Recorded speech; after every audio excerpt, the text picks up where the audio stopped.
الا یبلو جو ہے عربی زبان میں آتا ہے آزمانا. خلق الموت والحیات لیبلوکم ایکم احسن عملا. یہی معنی ابتلا کے بھی. ابتلا یبتلی آزمانا. ابلا یبلی جو آتا ہے باب افعال سے، اس میں آتا ہے کسی کو کسی تکلیف میں ڈال کر اس کو نکھارنا، کہ اس کا جوہر نکھر جائے، اس کے اندر جو خیر ہے وہ اور چمک جائے، لوگوں کو بھی معلوم ہو جائے کہ یہ شخص اس مقام کا اہل ہے، اس کے اندر یہ صلاحیت ہے، اس میں یہ قوت موجود ہے. تو یہ گویا کہ اہل ایمان کی صلاحیتوں کو نکھارنے کے لیے اور ان کے درجات کی ترقی کے لیے بھی اللہ تعالیٰ دنیا کے اندر یہ مصیبتیں اور امتحانات جو ہیں آزمائش کے حوالے سے افراد پر بھی اجتماعی طور پر بھی لاتا ہے. اور ایک اس کا اور بھی ہے، اہل ایمان پر اس طرح کے ابتلاء و آزمائش کی ایک نوعیت اور بھی ہے، اور وہ یہ ہے کہ جو بھی آپ سے غیر ارادی طور پر یا یہ کہ آپ نے کوئی گناہ ارادی طور پر بھی کر لیا، اللہ تعالیٰ اس کی سزا اسی دنیا میں دے کر آخرت کی سزا سے محفوظ کر دے. گویا کہ اس سے بڑا خیر کیا ہوگا؟ یہاں کی سزا کیا ہے؟ جھیل لی آپ نے، بخار آ گیا، ٹانگ ٹوٹ گئی، چلیے 3 مہینے آپ بستر پر پڑے رہے نا، اور کیا ہوا؟ کچھ نہیں. لیکن یہ کہ آخرت کی سزا ملتی بہت عظیم ہو، لہذا کفارہ بناتا ہے اللہ تعالیٰ ان جو بھی گناہ ہو گئے ہیں، غلطیاں ہو گئی ہیں، ان کا کفارہ اللہ تعالیٰ بندہ مومن کے لیے. حضور کی ایک حدیث ہے، اس کا متن مجھے اس وقت یاد نہیں ہے، کہ مومن کا معاملہ عجیب ہے، اسے کوئی تکلیف پہنچتی ہے صبر کرتا ہے، وہ اس کے گناہوں کا کفارہ بن جاتا ہے، اور اگر کوئی خوبی ملتی ہے اس پر اللہ تعالیٰ کا شکر ادا کرتا ہے، اس کے درجات بلند ہو جاتے ہیں. تو یہ معاملہ جو ہے اللہ تعالیٰ کی طرف سے بندہ مومن کے حق میں خیر، کہ در حقیقت اس کے ان گناہوں کی پاداش کہ جو اس نے یہاں کر لیے ہیں، یہی دنیا میں دے کر دھو دیا جائے، پاک کر دیا جائے. جیسے آپ کو معلوم ہے دھوبی جو ہے کپڑے کو بھٹی میں چڑھاتا ہے، گرم پانی میں ڈالتا ہے کہ ڈالتا تاکہ اس کا میل نکلے، اس کے آگے پٹکتا بھی ہے ذرا اس کو تاکہ وہ میل اچھی طرح چھٹ جائے اس سے. اسی طرح اگر دنیا میں ہمارے میل چھٹ جائیں، دنیا میں اگر ہمارے گناہ دھل جائیں، تو یہ بڑے نفع کا سودا ہے، بڑے نفع کا سودا ہے، بڑے نفع کا سودا ہے. اس اعتبار سے آپ غور کیجئے کہ اگر یہ حقائق ہمارے سامنے رہے تو کیا کوئی تکلیف دنیا کی ہمیں بھاری محسوس ہوگی؟ ہمیں تو بتایا یہ گیا ہے کہ عسیٰ ان تکرہوا شیئا وہو خیر لکم وعسیٰ ان تحبوا شیئا وہو شر لکم واللہ یعلم وانتم لا تعلمون. ہو سکتا ہے کہ تم کسی چیز کو ناپسند کرو، ذرا آنے کہ اسی میں تمہارے لیے خیر ہے، تمہیں نہیں پتا، اور ہو سکتا ہے تم کسی چیز کو پسند کرو، ذرا آنے کہ اس میں تمہارا شر ہے لیکن تمہیں نہیں معلوم. اللہ یعلم وانتم لا تعلمون، اللہ جانتا ہے تم نہیں جانتے. اس حوالے سے سبردم بتو مایا خیش را خدانی حساب کم و بیش را. اے اللہ، اس کو کہتے ہیں تفویض. یہ سورہ تغابن کے درس میں یہ تمام مضامین تفصیل سے آتے ہیں کہ ایمان کے جو باطنی ثمرات ہیں اس میں سب سے پہلے مقام رضا ہے، پھر تفویض، توکل ہے. آپ محنت کر رہے ہیں، محنت کر رہے ہیں، محنت کر رہے ہیں، نتیجہ نہیں نکلا. ایک نتیجہ یہ نکلے، ایک بچے نے بہت محنت کی، دن رات کام کیا، فیل ہو گیا امتحان. اب صدمے سے کمر ٹوٹ سکتی ہے اس کی، لیکن نہیں، ہو سکتا ہے کہ اللہ تعالیٰ نے اسی میں میرے لیے خیر رکھی. اس لیے کہ ہماری محنت سے کچھ نہیں ہوگا، ہمارے مادی وسائل سے کچھ نہیں ہوگا، ہوگا اللہ کے اذن سے، اللہ کی مرضی سے، اللہ کی مشیت سے. یہ ہمارے لیے خاص طور پر اس اعتبار سے بہت اہم نکتہ ہے. ہم سب راہ حق کے مسافر ہیں، اپنے اپنے بس پڑتے محنت کر رہے ہیں، وقت بھی صرف کر رہے ہیں، مال بھی صرف کر رہے ہیں، محنت کر رہے ہیں، مشقت کر رہے ہیں. لیکن فرض کیجئے جیسا کہ ہے، پھر واقع فرض کیا کیجئے، وہ تو واقع سامنے کی بات ہے، نتائج نکلتے نظر نہیں آ رہے، قدم نہیں بڑھ رہے، ہماری طرف لوگوں کا رجوع عام نہیں ہے. ٹھیک ہے، اس پر قطعاً بدل ہونے کی بات نہیں، یہ اللہ تعالیٰ کی مشیت میں ہوگا، جب وہ چاہے گا تب ہوگا.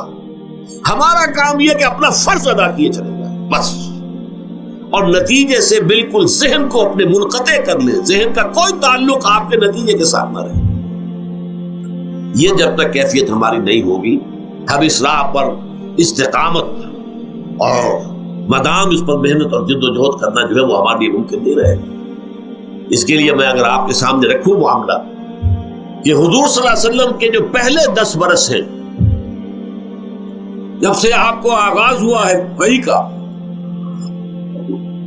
اس کے بعد سے پہلے 10 برس دن رات کی محنت، شدید مشقت، یہاں تک کہ اللہ بھی روک رہا ہے نبی آپ اپنے آپ کو ہلاک کر لیں گے، لعلک باخع نفسک الا یکونوا مؤمنین، کیا آپ اپنے آپ کو اس صدمے میں ہلاک کر لیں گے؟ یہ ایمان نہیں لا رہے، اس قدر صدمہ۔ لیکن اس کے ساتھ یہ ہے کہ یہ نہیں ہے کہ نتیجہ نہیں نکل رہا تو کام چھوڑ کے بیٹھ جائے، نہیں، معاذ اللہ معاذ اللہ، نتیجہ نہ نکلے تو حضرت نوح علیہ السلام کی عمر بھی اگر حضور کی ہوتی 950 برس بھی حضور دعوت دیتے تھے، آپ کا کام تھا، آپ کا فرض تھا۔ حضرت نوح علیہ السلام بھی تو آخر اللہ کے ایک بندے تھے، اللہ کے رسول تھے، 950 برس تک دعوت دی۔ فَلَبِثَ فِيهِمْ أَلْفَ سَنَةٍ إِلَّا 50 عَامًا، یہ تو ہم مانتے ہی نا، اگر قرآن کے اندر نص قطعی صریح الفاظ نہ ہوتے کہ 950 برس تک رہے، ورنہ یہ بات سمجھ سے بالا تر ہے۔ عام طور پر معلوم ہوتا ہے کہ اس دور میں ابھی عمر زیادہ تھی لوگ۔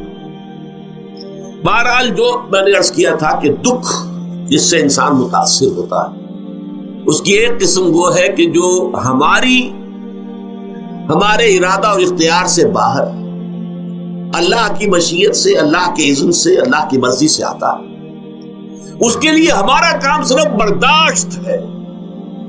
جو شے بھی ہمیں برداشت کی صلاحیت عطا کر دے وہی اس کا علاج ہے۔ جیسے آپ کو معلوم ہے کہ بخار بہت تیز چڑھا ہوا ہے، اس کی دوا نہیں ہے اسپرین یا کوئی اور پیراسیٹامول، بخار کی شدت کو کم کر دے، وہ کوئی علاج نہیں ہے۔ علاج تو ہوگا اگر معلوم ہو کہ کون سے جراثیم ہے، کس کی وجہ سے ہے، اس کا صحیح اینٹی بایوٹک کون سا ہے، وہ علاج ہوگا۔ یہ علاج نہیں ہے، لیکن اس کی شدت کی کمی اور اس کے اندر جو احساس ہے جھیل جانے کا، وہ انسان کے لیے آسان ہو جاتا ہے۔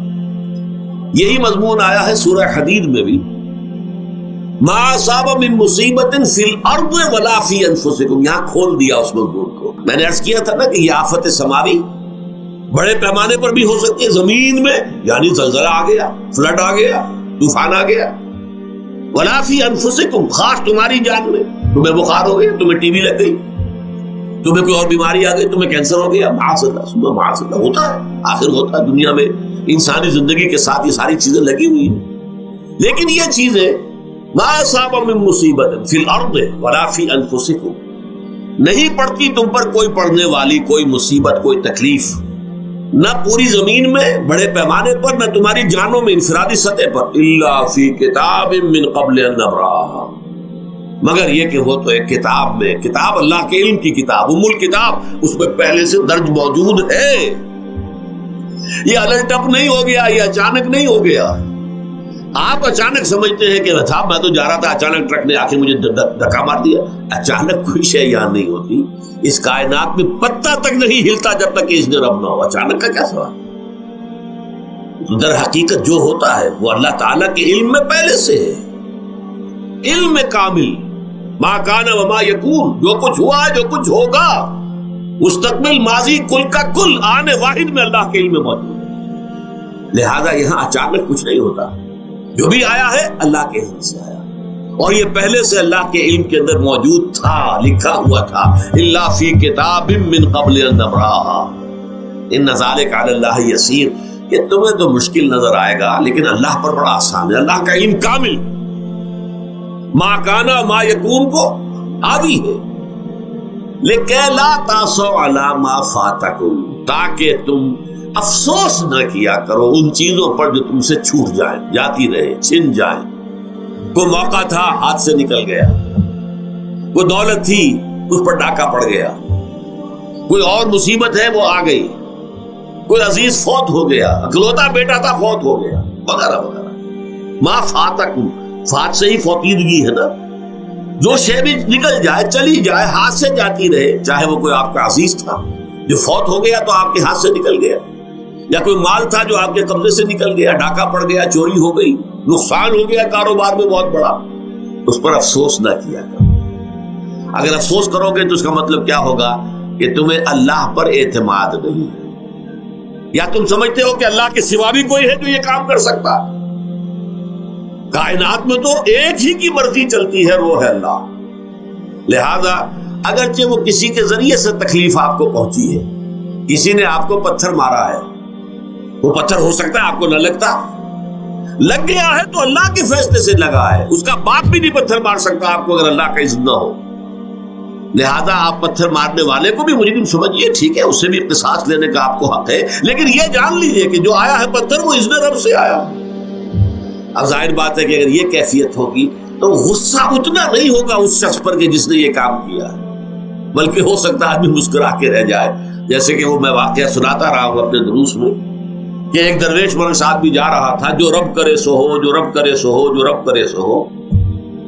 کسی شخص نے پتھر اٹھا کر دے مارا، اس کے سر پہ لگ گیا کہ اس نے پیچھے پلٹ کر دیکھا کس نے مارا. اس نے کہا مجھے کیا دیکھتے ہو، جو رب کرے سو ہو، یہ تو رب کے مارے سے. اس نے کہا مجھے تو یہ پتھر رب کے مارے ہی لگا ہے، لیکن میں دیکھ یہ رہا تھا بیچ میں کس کا منہ کالا ہو گیا، اپنے لیے کس نے ایک گناہ کما لیا، اپنے لیے کس نے ایک مصیبت جو ہے وہ مول لے لی، وہ بیچ میں تم آ گئے ہو. پتھر اللہ کی طرف سے آیا ہے، لیکن اس کا عذاب، اس کا وبال تم پر آ جائے.